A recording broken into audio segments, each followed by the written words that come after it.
আমরা জুলাইকে ভুলিনি।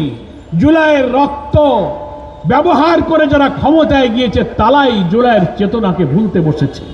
জুলাইয়ের সনদ বাস্তবায়নে গণভোট তারা এখন আর মানতে রাজি না। সংশোধন নয়, সংবিধানের পুরা বৈশিষ্ট্য কাঠামোকে আমরা সংস্কার করতে চাই।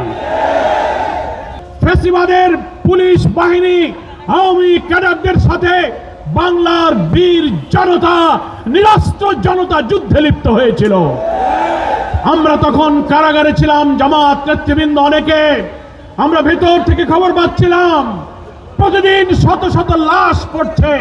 নিষ্ঠুর পৈশাচিক উন্মত্ততায়, খুনের রক্তের নেশায় মেতে শেখ হাসিনা, বর্বর হাসিনা মৃত লাশকে পুড়িয়ে আগুনে ছাই করে দিচ্ছিল।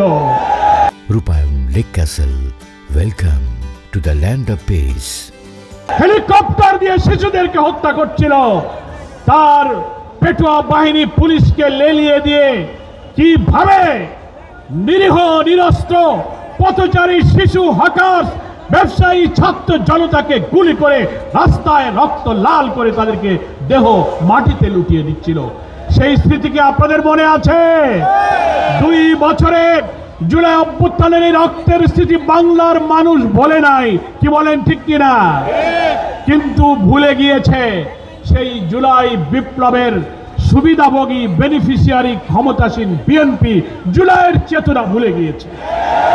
তা না হলে পার্লামেন্টে দাঁড়িয়ে বিএনপির এমপিরা বলে বক্তৃতায় যে এত জুলাইয়ের বক্তৃতার দরকার কি, আননেসেসারি জুলাইয়ের বক্তৃতার দরকার নাই। প্রধানমন্ত্রী বসে থাকেন, যে জুলাইয়ের বিপ্লব না হলে মন্ত্রী এমপি তারা হতে পারত না। পার্লামেন্টে দাঁড়িয়ে বলেন এত জুলাইয়ের আননেসেসারি বক্তৃতার দরকার নাই। জুলাইয়ের সনদ বাস্তবায়নে গণভোট তারা এখন আর মানতে রাজি না। বিএনপির 31 দফার প্রথম দফায় তারা বলেছে আমরা ক্ষমতায় গেলে সংবিধান সংস্কারের একটা কমিশন গঠন করে এই সংবিধানকে সংস্কার করা হবে।